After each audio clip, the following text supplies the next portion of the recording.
Hi there, and if you're new to this video blog, welcome. My name is Sam. If you are a returner, thanks again for joining me. And today I want to talk to you about a quote that I read. Thought it was fantastic. It's from someone that I deeply respect, Richard Rohr. And he does come from a faith perspective, but I'll translate this for you. He says, the two most important spiritual disciplines of my life. Now, if you don't come from a spiritual background or from faith, it's not necessarily that it has to be a spiritual discipline, but two disciplines. He says contemplative prayer. If you don't come from faith, man, self-awareness, maybe it's meditation, I don't know what it is, but some way that you can connect with yourself and be present and have an awareness outside yourself is number one. But number two that he said that I thought was brilliant is he said, perspective from the bottom. I will tell you, as I've pledged to always be honest with you, before my affair came out almost 20 years ago, I was incredibly self-absorbed, had a Messiah complex, felt an immense amount of entitlement, and was living a life that was ripe for destruction. And one of the best things that could happen to me was to lose everything. I think I've lost everything in my life. I'm going on 3 times. I wish I could say that I didn't need that, but almost 20 years ago, I absolutely did. It's the view from the bottom that changes us. It's the view from the bottom that we unfaithful absolutely need.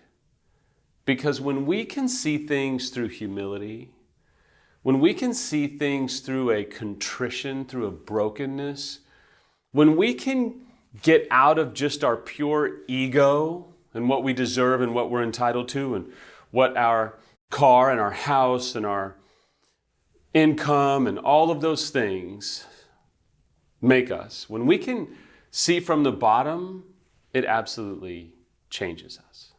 It changes us in ways that success can never change us. It changes us in a way that everything going well for us doesn't create. We learn far more through failure than we ever do through success. If you talk to a pro athlete when they do their video work and when they are watching video of their performance, they learn more through watching their failure and what they did not do and how they blew it than they do watching video of them doing it right all the time.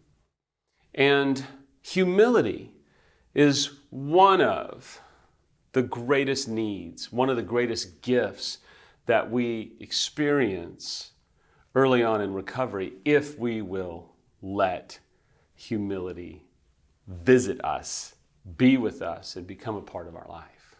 Early on, when I started to come out of the matrix, when I started to come up for air out of my own world of entitlement and world domination and self-absorption, I started to see a whole new world of, you know what, I've been a bit of an ass. I would use stronger language, and it helped me to understand that if I kept going in that direction, I would have become even more of a wrecking ball than I had already become. And this might make sense to you. Maybe you have been this way. Maybe you've been a wrecking ball. Maybe things have been going so well for you that you have just been at the top. And now you may have lost everything, or you may be in danger of losing everything, or everything seems incredibly fragile. And I'm here to tell you, it's good. It is what you need. The view from the bottom changes you in ways that the view from the top never will. I was talking to a couple of therapists the other day, and they even said to me, they said, the men and women who have the highest degree of humility always outperform other people in recovery groups. Always, always, always, without question. The man or woman who possesses a deep sense of humility will always outperform other people in those groups because the humility within them causes them to want to get help swiftly, causes them to want to get help intentionally, causes them to not drag their feet, causes them to say, you know what, I don't want to lone wolf this. I want to get help because I need it. Lone wolfing it just doesn't work. There is, again, the indication of our own self-absorption, self-preoccupation, call it a Messiah complex. We can try and be our own Messiah. Call it even just a sense of lone wolfing it, where we think, I can do this on my own. And I'll tell you, I talk to people all the time who've tried it and have either had another affair or seen more and more wreckage in their life and end up losing their partner and spouse and can't figure out why, because there was no humility. There was no desire to get things right. There was always, everybody else is wrong. There was always, don't you know who I am? I've done all these things. Why can't I just do this? But won't read a book, won't do a course, won't be in a support group, won't go to an intensive. I can't do that. All these different things. Because there is entitlement, and they would rather be a lone wolf. Okay, so what do we do, Sam? Like, what are you trying to say? How do we not lone wolf it? How do we really maximize the view from the bottom? The first thing, number one, is to let go of our smaller selves that is rewarded by how much money we make, how many people work for us, what we drive, where we live, the neighborhoods, all of these accolades that we have built around us to make us feel who we are. Maybe it's time that you let go of those things and stop living in your ego. Maybe we have bought into some illusions of how important we are, and it might be time to let go. Or it might be time to ask someone who we trust, hey, do you think I'm self-absorbed, or do you think I get preoccupied with myself, or do you think I've bought into some illusions about how important I am? Do you think I'm missing it? I bet they'll give you some truth, compassionately. That could bring about change. Number two is something I call and love radical acceptance. For so long, I was in denial about what my choices had done, who I had become, who I had allowed myself to become, and the collateral damage that surrounded me. I kept trying to justify it with, but I did this and I did this, but what about this?